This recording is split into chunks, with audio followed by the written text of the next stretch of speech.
Bonjour à tous, j'espère que vous allez excellemment bien. Aujourd'hui on se retrouve pour parler cyclisme, pour faire la présentation de la 4e étape de ce Tour de France. On va revenir sur le parcours, le tourisme bien entendu, comme d'habitude. On parlera également de la gastronomie, mes favoris, la stratégie ou encore le programme de cette étape. Allez, n'hésitez pas à vous abonner à la chaîne, à réagir dans les commentaires, à mettre un pouce bleu, à partager la vidéo sur les réseaux sociaux, notamment auprès de vos proches.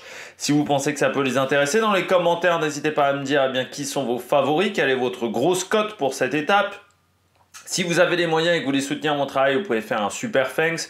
Vous pouvez également rajouter la petite cloche, comme ça vous êtes au courant des dernières vidéos qui sortent sur la chaîne.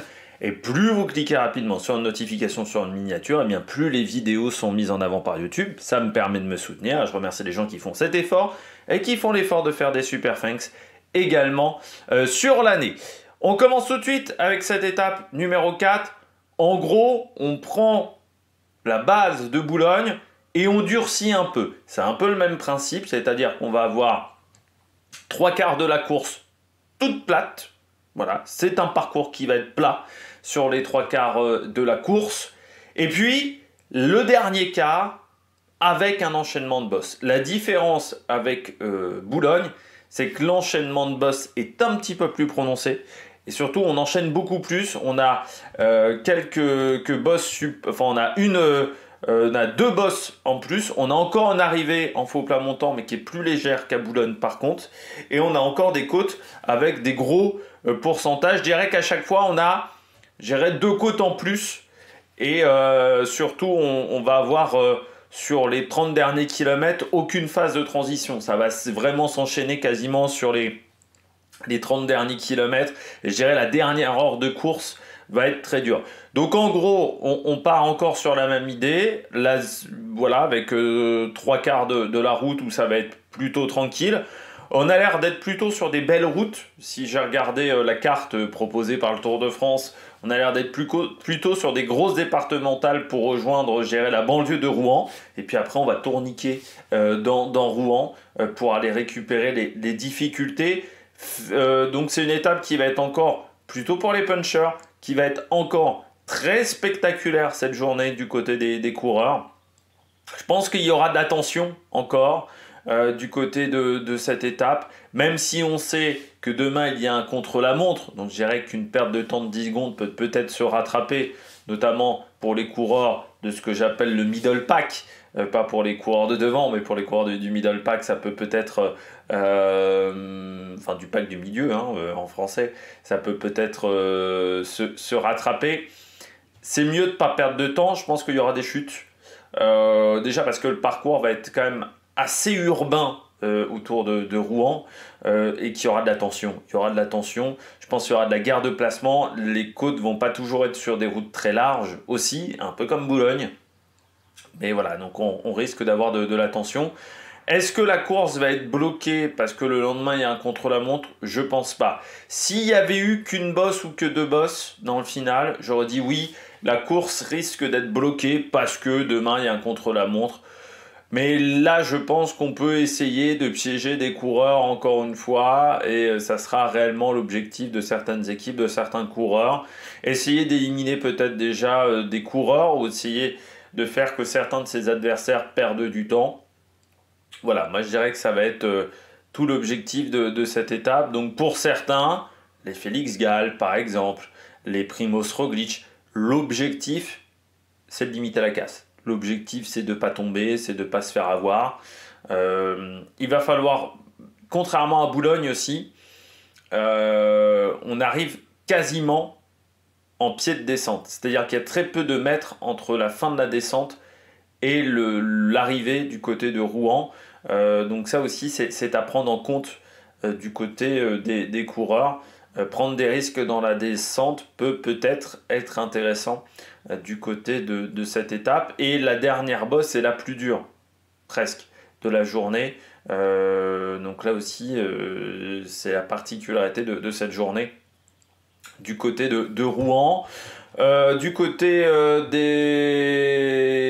du dénivelé positif, on est à 1979 mètres. Alors techniquement, c'est moins que du côté de Boulogne, mais en sachant que du côté de Boulogne, il y avait pas mal de tôles ondulées. Là, c'est vrai que vraiment, pendant les 3 quarts de l'étape, c'est tout plat. On aurait pu être avec une journée à 600 mètres de dénivelé positif si on était arrivé directement à Rouen sans passer par les bosses. Ça va être différent sur la fin. Vraiment, il y a, je dirais, facilement 1300-1400 mètres de dénivelé positif sur la dernière heure de course. Donc c'est vraiment là où les difficultés vont se faire. Donc en 50-60 km, on va avoir ce dénivelé-là.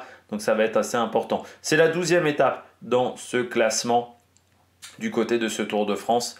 Au niveau, et puis en sachant que l'étape est plus courte aussi, hein, on avait 209 km à Boulogne, on n'en a que 174 du côté de cette journée. Donc vous savez que le dénivelé positif, hein, plus c'est long, plus on en a potentiellement, et plus c'est court, moins on en a. Donc c'est-à-dire qu'on a un chiffre qui est quand même, je crois qu'on a 150 mètres ou 200 mètres de moins sur ProCycling-Stat en termes de dénivelé positif. Donc ça veut dire que ça va être plus corsé. Au niveau du classement de la montagne, on a 7 points à récupérer sur cette journée. Concentré là encore sur la dernière heure et quart, dernière heure 20 de course. Et au niveau du classement du maillot vert, si je ne me suis pas trompé, je vais quand même vérifier parce que la dernière fois, j'ai fait une petite erreur de ce côté-là. Hop, normalement, on est sur 50 points de marqué. Si je ne me suis pas trompé, et je me suis trompé, c'est 70 points, voilà, pour le maillot vert du côté de cette étape. Donc ça fait beaucoup de points que l'on peut marquer sur cette journée au niveau du classement du maillot vert. Donc ça à prendre en compte parce qu'elle est considérée comme une étape de sprint, malgré les difficultés dans le final. Là encore, du côté d'ASO, on a du mal à comprendre un peu les critères. Enfin voilà, il y a peut-être des erreurs dans la manière de classer certaines journées. Bon, on regarde tout de suite le parcours, plus en détail. On part donc de Amiens Métropole, donc d'Amiens, pour aller à Rouen. Début de journée, comme je vous le disais, extrêmement plat, où on va essayer d'aller le plus rapidement possible dans la banlieue de Rouen. C'est un peu l'idée de cette journée, c'est essayer d'aller le plus vite possible dans la banlieue de Rouen. Donc en gros, on va faire 124 km pour arriver de Amiens à Rouen. Et je pense que dans la réalité, il y a peut-être 110 ou 105.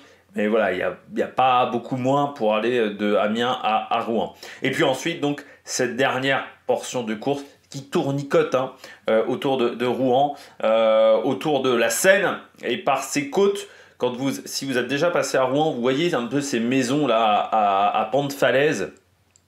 C'est assez impressionnant du côté de Rouen. Eh bien, on va passer dans tout ce coin-là, donc avec des pentes, avec des gros pourcentages. On commence avec la première, la côte Jacques-Anquetil, parce qu'on est dans la région de Jacques-Anquetil, on en reparlera un petit peu de Jacques-Anquetil. 3 km 6 à 3,4 de moyenne, c'est pas du tout la plus compliquée. Je pense que même certaines années sur le Tour de France, on ne l'aurait pas classé comme une difficulté au niveau du classement de la montagne. Vous voyez, donc 5,5% sur les 800 premiers mètres, ce qui est le pourcentage le plus important.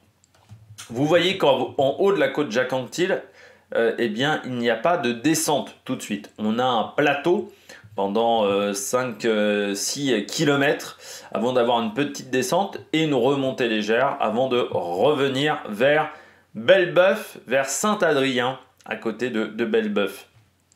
Là, on aura le sprint intermédiaire. Vous remarquez que ce sprint intermédiaire n'est qu'à 31 km de l'arrivée.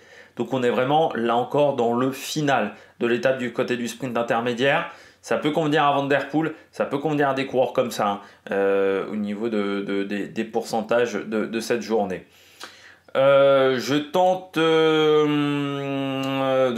Non, on va suivre désormais la côte de Belbeuf.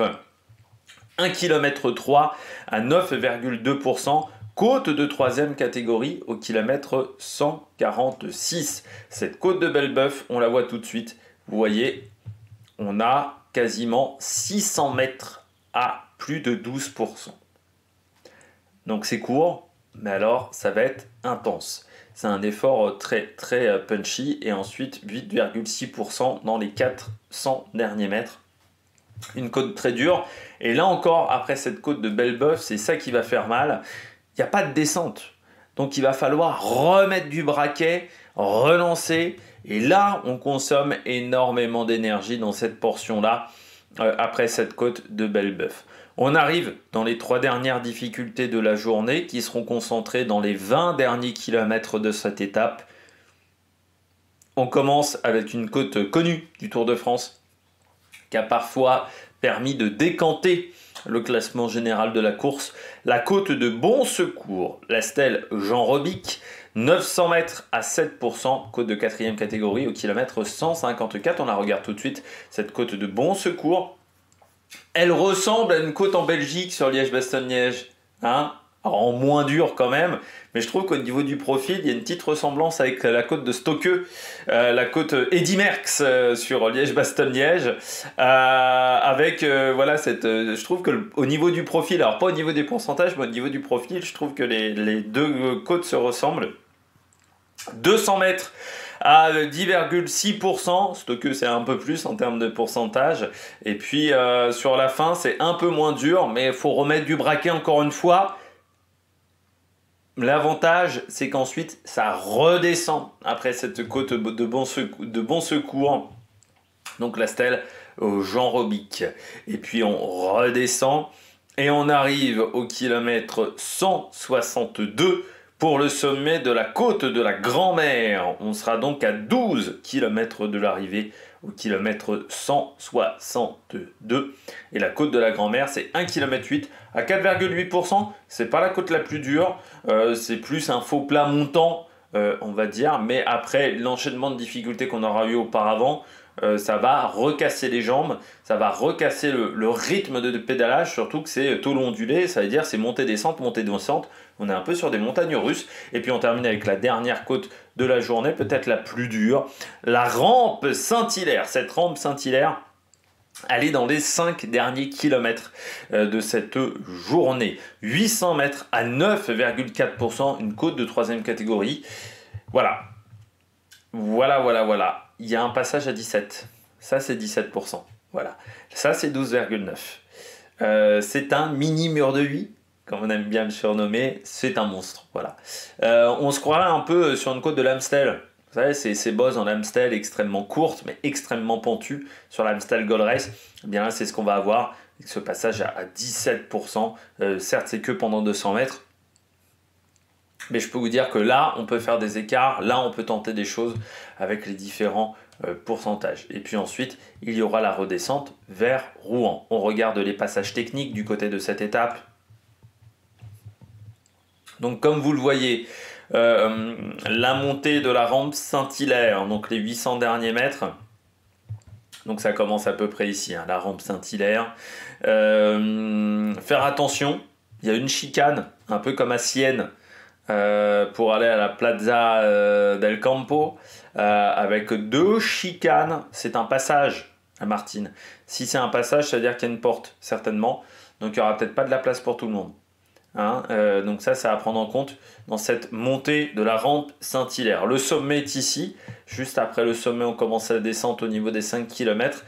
Des virages, hein, quand même, dans cette descente. Notamment cet enchaînement droite-gauche assez rapide quand même. Donc il va falloir faire attention. Et surtout, un rétrécissement aux 4 km. Là, on est encore dans la descente. Hein. Vous voyez, je n'ai pas un profil du final. Si, voilà ici. Vous voyez que la descente, elle se finit à 2 km de l'arrivée. Donc le rétrécissement, on est encore dans la descente. On a une épingle également ici qui va un peu clôturer la descente avec ici ce passage à 2 km de l'arrivée. Faire attention, entre 2 km de l'arrivée et 500 mètres, énormément de difficultés techniques. On aura notamment un terre-plein central avec passage des deux côtés. On aura également des ralentisseurs, 2 ralentisseurs et donc 2 terre-pleins centrales à prendre en compte. Ça peut être extrêmement dangereux, surtout si on manque de lucidité après une montée de la rampe Saint-Hilaire qui aura fait mal et une descente juste derrière. Donc c'est-à-dire qu'on sera peut-être 2 minutes 30, 3 minutes après le passage de la rampe Saint-Hilaire quand on arrive ici. Donc il faudra faire extrêmement attention dans cette zone-là. On contourne la place du Général de Gaulle pour aller sur le final. Une ligne droite de 200 mètres à peine. Donc on verra la ligne d'arrivée très tardivement, un peu comme du côté de Boulogne-sur-Mer. Il ne faudra pas refaire la même erreur du côté de Tadej Pogačar. Il faudra se faire confiance du côté de cette finale. Voilà, 250 mètres à vue avec une largeur de 6 mètres, ce qui n'est pas très large aussi, hein, la largeur de la route, 6 mètres pour une arrivée. Donc ça veut dire qu'il n'y aura pas de la place pour tout le monde. Donc c'est un final extrêmement technique du côté de cette course. On regarde la carte plus en détail. Donc comme je vous le disais, l'objectif est d'aller au plus court de Amiens à Rouen sur la première partie de course. Donc peu de communes traversées aussi, et plutôt sur des belles routes. Et puis à partir de là, on se rapproche du Val de Reuil par exemple, hein, on est là dans la banlieue de Rouen, et bien on va remonter pour prendre l'intérieur de Rouen, et là vous voyez on tournicote énormément du côté de Rouen, du côté le plus au nord, je dirais, de la Seine, du côté de Rouen. On va longer voilà, cette portion la plus au nord de la Seine pour essayer de prendre les différentes difficultés du côté de Rouen sur cette étape. On passe au tourisme dans la région d'Amiens et on commence avec les ortillonnages. Alors les ortillonnages, là on n'est pas très loin d'Amiens, hein. Pour savoir, on est dans la ville d'Amiens et pourtant, vous voyez, on a l'impression d'être complètement à la campagne, presque dans les marais poitevins. Alors 300 hectares de terre et d'eau. C'est seulement accessible en barque, contrairement à d'autres marais où vous pouvez y accéder un petit peu à pied également. Je pense notamment les marais de Bourges, pour ceux qui y seraient déjà allés. Et donc c'est toujours assez impressionnant, les marais, j'ai pas été aux ortillonnages d'Amiens, mais pour avoir fait une fois les marais de Bourges, toujours assez impressionnant parce que vous n'entendez quasiment plus le bruit de la ville, alors que vous êtes à 5 mètres de la ville, et ça fait même un petit choc quand vous revenez un peu plus dans le centre-ville, et que, vous voyez que le bruit revient, tout simplement. Donc c'est assez... important du côté d'Amiens, ces ortillonnages. Il y a pas mal de parcs également hein, dans Amiens, le long de l'eau, si vous visitez la ville. Bien entendu, quand on parle d'Amiens, on parle de Jules Verne, avec la maison Jules Verne que vous voyez ici. Mais c'est la ville de Jules Verne, Amiens. Alors Jules Verne, écrivain, bien entendu, qui a fait énormément d'œuvres, notamment Le Tour du Monde en 80 jours, désormais en bateau, on le fait en un petit peu moins, même en IMOCA, 20 000 lieues sous les mers, aussi De la Terre à la Lune, L'Étoile du Sud, enfin énormément de livres qui sont inspirés de progrès scientifiques, et puis parfois il a pris un petit peu d'avance sur son temps. Il y a un petit côté... je dirais pas fantastique, mais un petit côté anticipation presque, roman d'anticipation sur le futur et sur ce que va peut-être devenir le monde d'après. Et il avait bien anticipé dans certains cas du côté de Jules Verne, et donc vous pouvez retrouver la maison Jules Verne du côté d'Amiens. On poursuit également du côté d'Amiens avec le dernier beffroi que l'on verra normalement sur les routes de ce Tour de France. On en a beaucoup parlé dans le nord de la France. Le beffroi, voilà, qui est construit au XIIe siècle, style gothique roman, classé monument historique en 1926, inscrit à l'UNESCO en 2005, comme vous le savez, comme tous les autres beffrois du nord de la France. Voilà, du côté d'Amiens. Et puis on termine avec la cathédrale, une cathédrale assez exceptionnelle à Amiens. C'est même l'étape un peu des cathédrales. On commence à Amiens avec une cathédrale assez exceptionnelle. On termine à Rouen, où là aussi on a une belle cathédrale, même si en ce moment elle est en réfection. Il y a même eu un incendie du côté de la cathédrale de Rouen pendant sa réfection, un petit peu comme du côté de Notre-Dame. La cathédrale de Rouen, que dire sur cette cathédrale au niveau des informations construite au XIIIe siècle, un style gothique. Elle est classée monument historique depuis 1852, hein, donc ça fait partie de la première génération des bâtiments classés monuments historiques. Voilà, cette cathédrale d'Amiens. Alors là, on a quand même réussi du côté d'Amiens et on peut saluer quand même le photographe et la photo qu'a pris ASO parce qu'on ne voit pas les éoliennes au loin. Et pourtant, je peux vous dire qu'il y a beaucoup d'éoliennes. Il faut savoir que la Somme est le territoire qui compte le plus d'éoliennes. Malheureusement. Voilà. Du côté de... Parce que ça gâche un peu le paysage. Du côté des éoliennes. On poursuit avec une commune, le château de Montsûrs, qui se situe à Montsûrs. Quelle bonne chose, voilà. Le monde est bien fait, voilà, du côté du château de Montsûrs. Ce château de Montsûrs est construit entre 1651 et 1804. En fait, il ne reste que la porte principale de l'ancienne forteresse. Et puis au XVIe siècle, on a décidé de faire une nouvelle demeure. Pourquoi? Parce que la seigneurie de Montsûrs passe à la famille Tiercelin de Brosse. Et durant la première décennie du XIXe siècle, Claire Blanche de Chassepeau et son époux André de Couronnel vont faire restaurer, agrandir, redécorer le château. Et désormais, il y a un rallye aérien qui se déroule dans ce château. Pourquoi? Parce que le baron Jean Morel de Fauquecourt, en 1929, a décidé de créer une piste d'atterrissage derrière le château pour son avion personnel. C'était le premier à avoir un jet, presque à l'époque. Ça devrait faire plaisir à Mathieu Van Der Poel, sponsorisé par une entreprise de jet privé. Et ce monsieur était inspecteur général des finances, mais il était également grand voyageur et aviateur. Voilà, le baron Jean Morel de Fauquecourt. Pardon, on va réussir à bien prononcer son nom. On passe à Crèvecoeur-le-Grand, du côté de Crèvecoeur-le-Grand. Voilà, c'était ça le château de Montsûrs, parce que je suis passé un petit peu tôt. C'est ce château-là, le château de Montsûrs, donc avec une piste d'atterrissage juste à côté. On passe à Crèvecoeur-le-Grand, avec sa fête de village, la fête de la Saint-Martin, qui s'y déroule depuis le XIe siècle. Et en 2024, on a fêté la 560e édition de cette fête.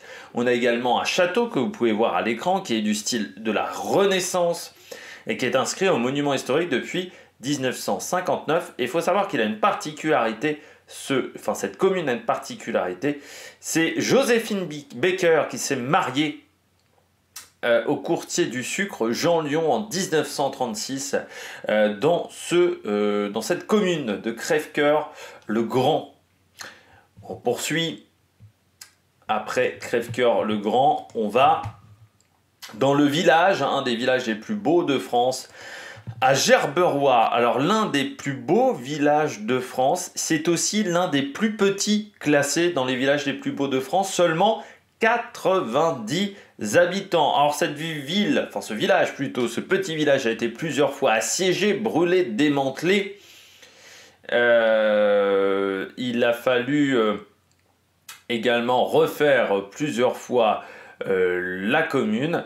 Et ça vient d'un Américain, Henry le Sidaner, qui était un peintre et qui va vouloir créer une cité de la rose du côté de cette commune. Et ce qui fait qu'on va inciter chaque habitant à planter des rosiers devant leur maison.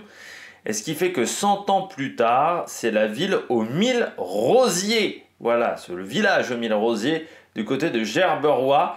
Et on a 3 édifices inscrits au monument historique, la collégiale, l'ancien moulin et une ferme en briquettes. Voilà, donc ça c'est quand même atypique dans un si petit village d'avoir autant de monuments, de bâtiments classés au monument historique. On poursuit du côté de notre visite avec le village de Cournay-en-Bray. Alors, ville fortifiée dès le XIe siècle, et on retrouve à l'intérieur cette magnifique salle. C'est une salle de cinéma, le Cursal, qui était une ancienne halle au beurre et qui a été transformée en salle de spectacle et en cinéma en 1927. Et autant vous dire que là, Même si vous payez peut-être 10 balles votre place de cinéma, ça en vaut peut-être un petit peu plus la peine que dans un cinéma Pathé ou Gaumont au milieu d'un centre commercial. Parce que là, le bâtiment est quand même extrêmement joli du côté de cette salle de cinéma. Là aussi, on a notamment une fontaine pyramidale, la porte de Paris également qui est classée au monument historique du côté de cette commune. On poursuit un petit peu notre visite et on arrive du côté des Andelys. Les Andelys avec son château fort du côté des Andelys. C'est le château Gaillard qui veille depuis plus de 800 ans sur la commune car il a été construit de 1196 à 1198. Construit par Richard Cœur de Lion afin de protéger la Seine et la ville de Rouen des prétentions du roi de France, Philippe Auguste. Et oui, c'était encore la bagarre pour avoir les vraies frontières de la France pendant très longtemps. Ça, on était encore avant la guerre de 100 ans, même largement avant la guerre de 100 ans à ce moment-là. Il va tomber aux mains des Français le 6 mars 1204. La Normandie, à l'exception des îles anglo-normandes cette même année, va être attachée au royaume de France. Il a été lieu de séjour de roi de France, Louis IX, Philippe III le Hardi, et puis lieu d'exil également de personnages étrangers. Voilà. Pendant la guerre de 100 ans, il va être pris à la fois par les troupes françaises et par les troupes anglaises. Ça va s'alterner assez souvent. En 1598, les États généraux demandent à Henri IV de démolir le château. Son démantèlement prend fin en 1611 et ce sont les ruines qui ont inspiré les romantiques anglais, voilà, qui ont fait énormément de peintures ou de livres là-dessus. Il y a également le musée Nicolas Poussin. Le musée Nicolas Poussin, on le regarde tout de suite. Voilà, c'est une des pièces de ce musée qui est situé dans une ancienne demeure bourgeoise du XVIIIe siècle. Il retrace l'histoire de la ville des Andelys et le musée présente également un tableau de Nicolas Poussin. Voilà. Donc ça parle surtout de la ville du côté de ce musée, même s'il s'appelle le musée Nicolas Poussin. On poursuit avec eh bien une grotte. C'est la grotte de Gouy.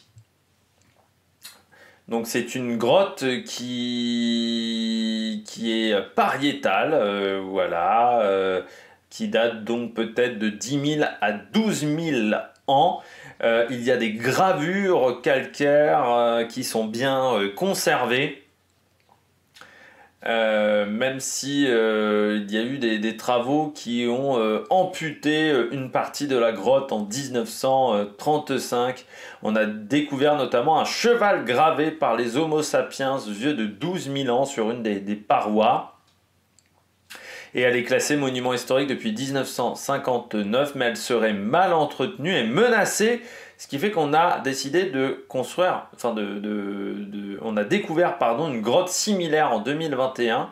La particularité, c'est que cette grotte, on n'a pas révélé son emplacement pour essayer de la préserver au maximum, parce que vous savez que la respiration, notamment quand vous visitez des grottes, notamment Lascaux, c'est pour ça que maintenant on visite la réplique de Lascaux, ça supprime eh bien, les différentes gravures, les différents dessins sur les murs des grottes.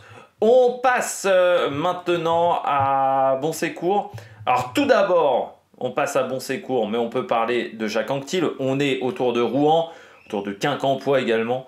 On est autour de la région de Jacques Anquetil, bien entendu. Jacques Anquetil, 5 fois vainqueur du Tour de France, notamment dans les années 60, vainqueur de plein d'autres courses, il a un palmarès énorme, Jacques Anquetil, mais c'est difficile de parler de Jacques Anquetil sans séparer l'homme, on va dire, de l'œuvre du côté de Jacques Anquetil. D'un côté, il y a l'œuvre, oui, vainqueur à plusieurs reprises du Tour de France, mais il y a aussi le fait qu'il ait avoué s'être dopé à des moments dans sa carrière, bon, sachant qu'à l'époque, beaucoup de monde se dopait certes, mais ça nuit quand même un petit peu à l'image du coureur. Et puis, il s'est quand même, au niveau des mœurs de Jacques Anquetil, je vous invite à regarder sa page Wikipédia, parce qu'il s'est marié, je crois, avec sa nièce, où il a eu un enfant avec sa nièce, je sais plus, il y a un truc comme ça de famille avec Jacques Anquetil.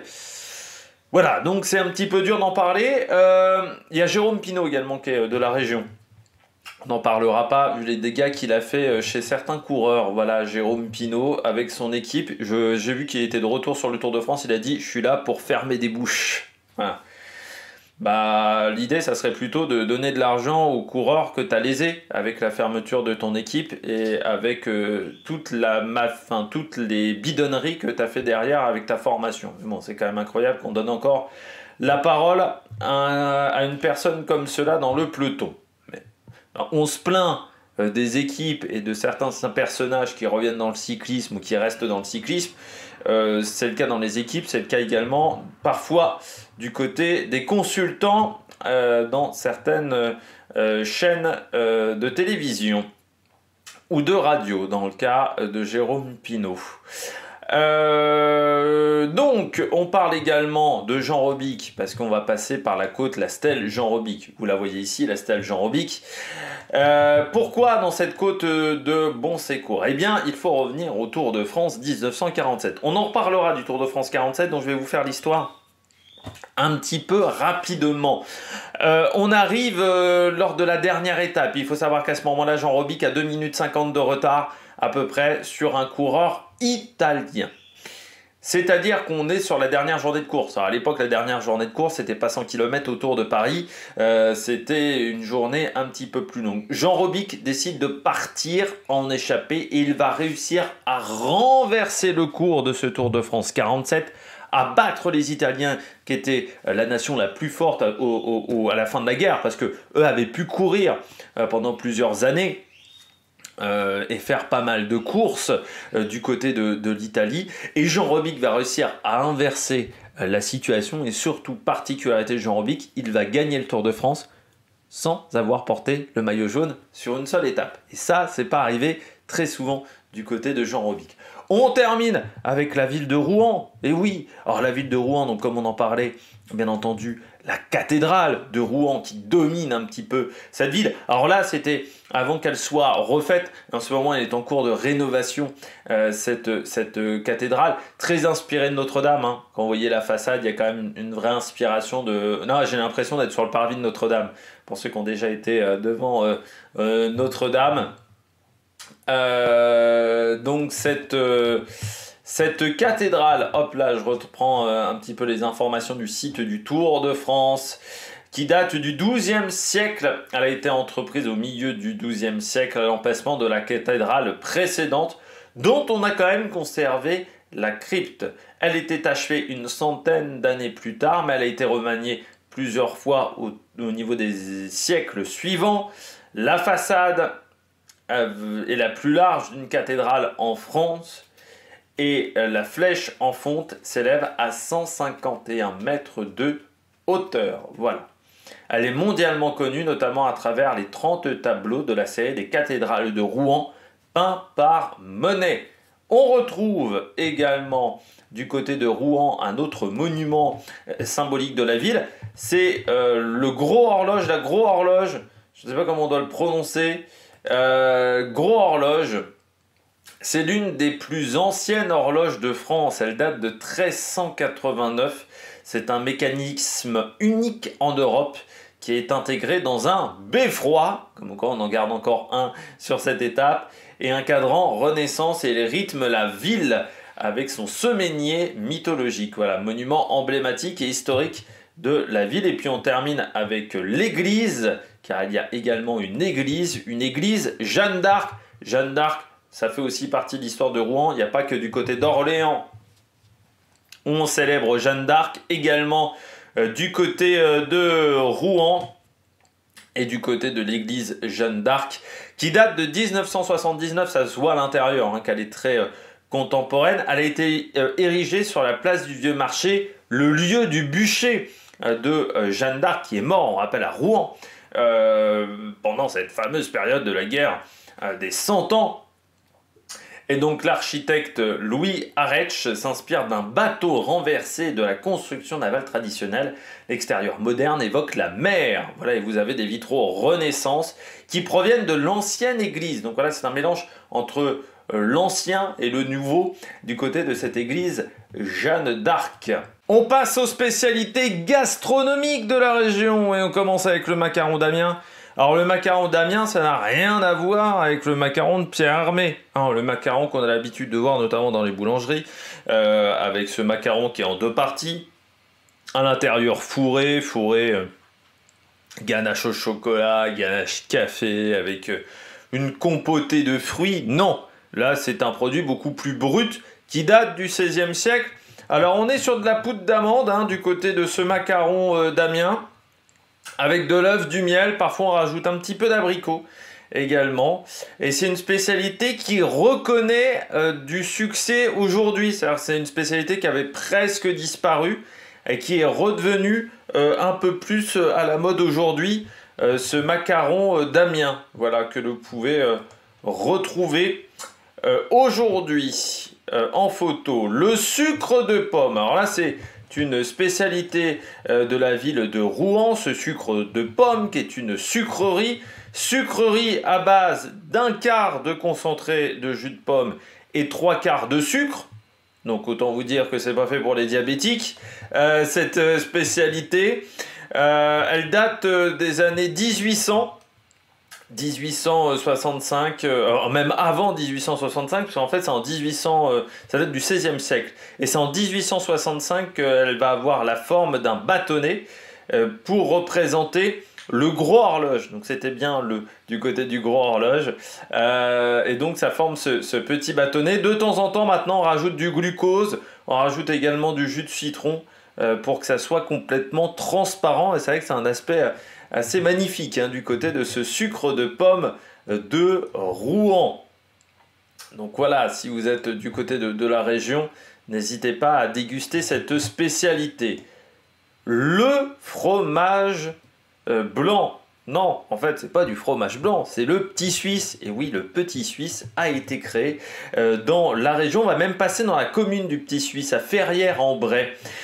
Comment a été inventé le petit suisse? Peut-être que vous vous posez la question. En fait, on était dans les années 1800-1850 et le lait était utilisé pour un fromage local. Et le problème c'est que les Parisiens, ils voulaient d'autres choses, ils voulaient des produits plus gras, ils voulaient des fromages plus gras à l'époque. Les Parisiens, et il y avait déjà pas mal de Parisiens qui venaient du côté de la Normandie. Et il y a eu une réflexion, et c'est un ouvrier suisse qui était dans la fromagerie, dans une des fromageries, la fromagerie, on a inventé ce fromage, ce petit suisse, qui va avoir l'idée de dire à sa patronne, de dire, eh ben tiens, si on mettait un petit peu de crème dans ce lait, pour faire quelque chose de plus consistant, de plus gras, on va rajouter un petit papier autour qui va permettre en fait l'évaporation de l'eau, parce que comme c'est un petit peu plus gras, il y a un petit peu plus d'humidité dans ce papier, ce qui fait que si vous avez déjà acheté des petits Suisses, si vous les laissez quelques jours au frigo, normalement, ça va faire un petit peu d'eau sur le dessus. Et on enlève l'eau qui est au-dessus du petit Suisse. Quand vous les achetez directement, normalement du supermarché, ils ont été fabriqués il n'y a pas longtemps, donc vous avez un petit Suisse qui est plus nickel dans ce genre de cas. Et puis, il y a un acheteur de l'époque, un mandataire de l'époque comme on a créé, qui va découvrir ce produit et qui va se dire oh bah tiens dis donc ça c'est pas mal. Le mandataire de l'époque, comment il s'appelle? Charles Gervais. Ce qui fait que Charles Gervais va vendre le petit Suisse, mais qui n'a pas du tout été inventé en Suisse, qui a été inventé en Normandie et qui a été inventé par contre, l'idée vient d'un Suisse, mais pas du tout inventé en Suisse. Du côté du petit Suisse et qui va être vendu. Alors c'est un fromage yaourt qui a été très à la mode dans les années 70-80, qui a un peu été délaissé ensuite parce que déjà il est un peu plus gras enfin le réel petit suisse, vous avez des petits suisses allégés, mais le réel petit suisse, il est un petit peu plus gras, il est à 12-13% de gras, donc ce qui est beaucoup plus au final que des yaourts classiques, je sais pas, comme des yaourts, des fromages blancs, je dirais, des perles de lait, des jokers, des trucs comme ça qui sont beaucoup plus écrémés. Et ce qui fait que pour les régimes c'était pas l'idéal. C'est aussi c'est un peu disparu tout simplement, voilà, au fur et à mesure du temps. Moi, les souvenirs que j'ai du petit suisse, c'est surtout les petits souvenirs de cantine. Ah, vous étiez un peu à l'école primaire, vous en mettiez plein les doigts, vous rajoutiez plein de sucre dans le petit suisse, et voilà, ça faisait un truc assez atypique. Donc voilà, le petit suisse qui vient de Normandie. On retourne en Picardie avec la ficelle picarde. Ficelle picarde qui a été dénaturée par les industriels. Là, on va arriver sur deux spécialités bien dénaturées par les industriels. Alors la ficelle picarde, tout simplement c'est du jambon. On va rajouter une duxelle de champignons, des oignons également, de la béchamel et de l'emmental, qu'on va faire gratiner au four, et ça vous donne la ficelle picarde. C'est quelque chose que l'on retrouve désormais très régulièrement dans les produits surgelés, ce genre de choses, mais rarement gratiné sur le dessus, parce que ça va être plus compliqué à faire chez les surgelés, mais je vous invite quand même à manger une vraie ficelle picarde, c'est quand même autre chose. La flamiche au poireau, là aussi un produit, c'est vrai, c'est la tarte au poireau de chez Marie, voilà, chez les industriels.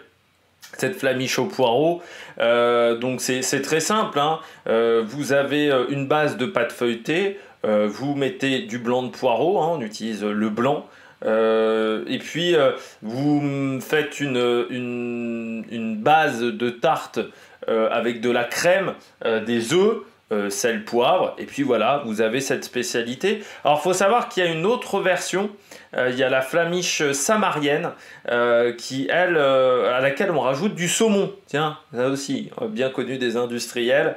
Et ça, c'est plus du côté de la région d'Abbeville et de la région de la baie de Somme, donc qui est la région au nord de la Picardie, au nord de la Somme, donc plus au nord de l'île, plus proche de la mer également, du côté de la Somme. Et puis je termine avec une dernière spécialité, les larmes de Jeanne d'Arc. Là, on retourne du côté de Rouen. Alors, c'est une confiserie, notamment avec de l'amande, une ganache au chocolat, et puis on rajoute de la poudre de cacao. Alors, on pourrait croire comme ça, c'est un aspect très rustique, c'est une spécialité très ancienne. Pas du tout, ça a été inventé dans les années 90. En fait, c'était un chocolatier qui était dans la rue du Gros Horloge, qui s'est dit... Le problème, c'est quand on revient de Rouen, on revient avec rien, parce que le sucre de Rouen, c'est pas forcément extrêmement connu. Et il disait, faut qu'il revienne avec une spécialité, faut qu'il y ait un truc marquant. Et il a inventé cette confiserie. Et pourquoi il l'a appelé la larme de Jeanne d'Arc? Parce que techniquement, ça forme une petite forme de larme. Et parce que Jeanne d'Arc, c'est là où elle est morte. Rouen, c'est là où il y avait le bûcher, où elle est décédée. On passe tout de suite à la partie histoire de ce Tour de France. Et du côté de la partie histoire, eh bien, on va revenir sur le Tour de France 2002, l'étape numéro 5. Et cette 5e étape, elle partait de Soissons, la ville bien connue pour son vase, surtout depuis, je pense pour les plus jeunes, depuis la série de Jonathan Cohen, le flambeau, avec cette fameuse question qui revient à plusieurs reprises du vase de Soissons. Et c'était une étape de 195 km au programme. La veille, on a vu un contre-la-montre par équipe. Et la Once avait récupéré le maillot jaune avec Igor González de Galdeno. À l'époque, il faut savoir que la Once était très douée du côté des contre-la-montre par équipe. Des très longs contre-la-montre par équipe, de plus de 55-60 km qu'on avait régulièrement au bout de 3-4 jours de course sur le Tour de France, même si là c'est la fin de la période de domination de la Once. Après, la Once va régresser dans la hiérarchie mondiale dans les années qui suivent. Ça va devenir la Liberty Seguros. Alors il y aura encore Roberto Heras dans l'équipe. Ensuite, il va y avoir l'affaire Puerto, bien entendu, qui va dissoudre l'équipe. Alors, dissoudre l'équipe, techniquement, en fait, c'est devenu Astana. C'est-à-dire que Vinokourov va rejoindre la Liberty Seguros en 2006, après avoir quitté la T-Mobile. Au bout de 6 mois, il y a l'affaire Puerto, l'équipe ne peut plus concourir parce qu'il n'y a plus assez de coureurs dans l'équipe. Il va créer Astana, il va participer à la Vuelta, il va remporter la Vuelta avec Kasheshkin, notamment dans ses équipiers. Et on peut dire légèrement que Astana a une base du côté de Liberty Seguros, même si les structures étaient quand même assez différentes entre ces deux formations. Et surtout, il n'y avait plus Manolo Sens à la tête de l'équipe. Du côté de cette journée, eh bien, l'équipe espagnole n'a pas beaucoup d'avance. Donc, il ne donne pas de bonne sortie aux échappées. Il va falloir attendre 2 heures avant que la bonne échappée se forme à 111 km de l'arrivée. Seulement, on retrouve des baroudeurs comme Sandström de la CSC, qui est champion du Danemark à l'époque, Casagranda d'Alessio, Christophe Edalen de Jean de la Tour. Et une surprise, on a le champion d'Estonie, le fameux sprinter de la AG2R, Jan Kirsipuu, qui est dans cette échappée. Il faut savoir qu'Jan Kirsipuu, c'est l'année où il remporte, je crois, Kurn, Bruxelles-Kurn, mais c'est une année où il a pas mal de petits pépins physiques, voilà, notamment au niveau du genou. L'échappée va prendre de l'avance, à 50 km de l'arrivée, il leur reste 4 minutes 20. Autant vous dire que c'est un petit peu le branle-balle combat dans le peloton. Bah oui, il va y avoir un combat. Il va y avoir un combat parce que déjà 4 minutes 20, 50 km, ça veut dire que il n'y a pas beaucoup de marge par rapport au théorème de Robert Chapat. Mais encore plus parce que les hommes de tête à ce moment-là n'ont que 61 km dans les pattes, c'est-à-dire pas grand-chose. Et l'entente en plus est bonne. Et ça, c'est un petit peu une surprise dans cette échappée que l'entente soit bonne, parce qu'on a quand même Jan Kirsipuu, et qu'à la régulière, aucun de ses adversaires n'est en capacité de le battre. À 5 km de l'arrivée, eh bien, l'avance du groupe de tête est de 58 secondes, et là, ça commence à se bagarrer.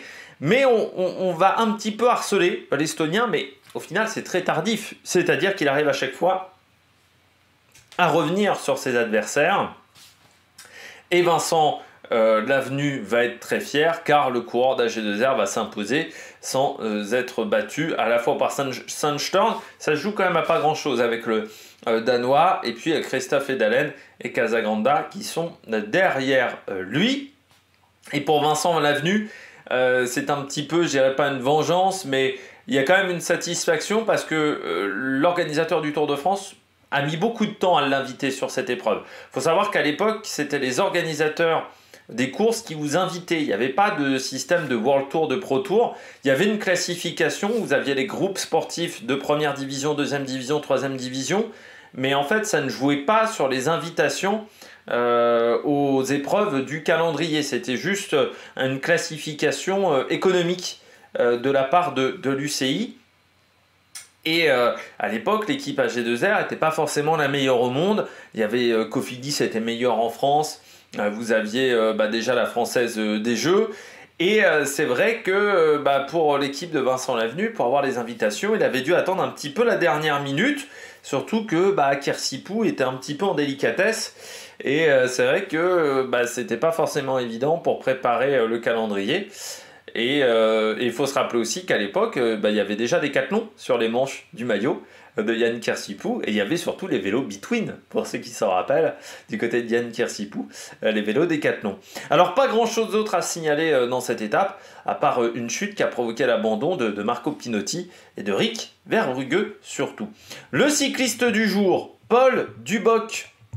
Alors Paul Duboc, c'est un cycliste qui n'a pas eu beaucoup de chance dans sa carrière. Déjà parce que sa carrière a été marquée par la Première Guerre mondiale. Il a dû faire... alors il a fait son service militaire déjà, mais il a été appelé pendant la Première Guerre mondiale. Il va être blessé 2 fois pendant la Première Guerre mondiale. Une fois en 1915, une balle au niveau de l'œil droit. Et puis un éclat d'obus 2 ans après. Ensuite, malheur, parce qu'il est à 2 doigts de remporter le Tour de France 1911, il domine la course, il a remporté 4 étapes, sauf qu'il est victime d'une intoxication alimentaire, et ce qui fait qu'il finira 2e. Alors une intoxication alimentaire, en fait, c'est parce qu'il a pris de l'eau fournie par François Lafourcade, qui était un concurrent, et à l'intérieur, il y avait des produits dopants, il n'a pas réussi à les digérer. Comme quoi le dopage, ça date pas de Lance Armstrong, ça date pas de Kim Anderson et ça date pas de Tom Simpson aussi. Ça existait déjà presque dans l'ancien temps du cyclisme avec des produits différents à l'époque. Et puis du côté de Paul Duboc, eh bien sa fin de vie va être compliquée. Il va divorcer en 1938 et puis il va mourir d'un accident du travail en 1941 pendant la Seconde Guerre mondiale, voilà, du côté de Paul Duboc. Donc une carrière marquée notamment donc par ce Tour de France 1911 par contre, avec cette deuxième victoire. Puis il y avait également le Tour de France 1909, Paris-Roubaix également la même année où il fait 4e du Tour de France, 10e de Paris-Roubaix, vainqueur du Tour de Belgique, 2e de Paris-Le Havre également en 1907. À l'époque c'était une grande épreuve au calendrier, 10 participations au Tour de France entre 1908 et 1927. Alors il abandonne dès la première étape en 1927. Voilà, du côté du Tour de France et du côté de Paul Duboc. Voilà pour la carrière de ce coureur. La météo du côté de cette journée, alors je ne peux pas vous montrer la carte parce que en fait j'ai eu un problème d'enregistrement, j'ai déjà enregistré cette partie de vidéo, sauf que je ne sais pas pourquoi, le son n'a pas été pris en compte par l'ordinateur, donc j'ai été obligé de réenregistrer, mais ce qui fait que j'ai supprimé mes différentes pages, mes différents onglets, donc je ne peux pas vous montrer la carte. Ce que je peux vous dire, c'est que le temps va être nuageux en début de journée et qu'il va se découvrir au fur et à mesure d'étapes. Normalement, aux alentours de Rouen, on aura un grand soleil, température qui va rester assez fraîche, entre 18 et 21 degrés. Par contre, comme le temps se découvre, ça veut dire qu'on va avoir du vent entre 15 et 30-35 km/h au niveau des rafales maximum. Et ça va être un vent de nord-ouest qui va être vraiment défavorable sur la fin d'étape et 3/4 face, voire de côté sur certaines portions en arrivant sur Rouen. Donc il faudra faire très attention du côté de cette étape. La stratégie, c'est une journée qui ressemble à celle de Boulogne, avec un final par contre plus difficile que du côté de l'étape de Boulogne. Les difficultés sont en fin d'étape, ça ne va pas intéresser forcément les échappés. Je dirais qu'au maximum on devra avoir 5 coureurs. Mais en gros, il n'y a quasiment aucune chance d'aller récupérer un classement de la montagne. Aucune chance, quasiment. Parce que ça va commencer à rouler avant Rouen, parce que ça va être technique, parce que ça va être difficile. Donc ça ne va pas être l'idéal, surtout que vous n'avez même pas un sprint intermédiaire pour récupérer un petit peu d'argent du côté des équipes. Et puis, moi derrière, je vois bien un profil plus grimpeur-puncher que du côté de Boulogne. Voilà, ce qui fait que du côté de mes favoris, bien, je mets Pogačar. Je me dis que sur ce type de parcours, il va être imbattable. Et s'il ne fait pas l'erreur au niveau du sprint de lancer trop tard, normalement, ça devrait bien se passer. Je mets Skelmose. Il m'a déçu jusqu'à maintenant, Skelmose. Mais il a quand même gagné l'Amstel. Je me dis, bon, il va falloir quand même s'en méfier. Je mets quand même Vauquelin en 3e favori, qui a montré des bonnes choses sur l'étape de Boulogne. Je ne mets pas Van Der Poel. Je me dis peut-être l'enchaînement des difficultés va faire qu'il va avoir plus de mal. Et je verrai bien vraiment un tout petit groupe ou un mec en solitaire s'imposer sur cette étape. Et pas forcément un groupe d'une quinzaine de concurrents comme ce qu'on a eu du côté de Boulogne. Et je me dis peut-être qu'avec l'enchaînement des difficultés, on va réussir à lâcher peut-être Van Der Poel. Autant je vois bien Van Der Poel du côté de Mur de Bretagne, autant je le vois moins sur cette étape-là. Et puis en gros, Scott Woods. Alors Woods, de toute façon, il choisit ses journées maintenant dans le cyclisme actuel. Donc soit il va rouler à fond, soit il va attendre que ça se passe. Donc je suis pas vraiment convaincu par Woods, mais je tente quand même le coup. Du côté du programme télé, départ fictif 13h15, un départ fictif qui va durer 20 minutes. Haute-Épine à 137 km de l'arrivée entre 14h24 et 14h28. Montroti à 103 km de l'arrivée entre 15h08 et 15h16. Les Andélis plutôt à 74 km de l'arrivée entre 15h46 et 15h59. La côte Jacques-Anquetil à 46 km de l'arrivée entre 16h22 et 16h38. C'est la première côte de la journée. Une arrivée prévue entre 17h22 et 17h44. Moi, je vous conseille d'être au vraiment dernier recours, la côte Jacques-Anquetil. Mais dès les Andelys, je pense, ça va commencer à être très nerveux à partir de ce moment-là dans la course. Voilà, parce que je pense que ça va s'exciter un petit peu avec le vent. Eh bien, nous, on se retrouve ce soir pour faire le débrief de cette journée. D'ici là, n'hésitez pas à vous abonner à la chaîne, à réagir dans les commentaires, à mettre un pouce bleu. Puis nous, on se retrouve pour de nouvelles aventures sur Amérique Production. Ciao, ciao!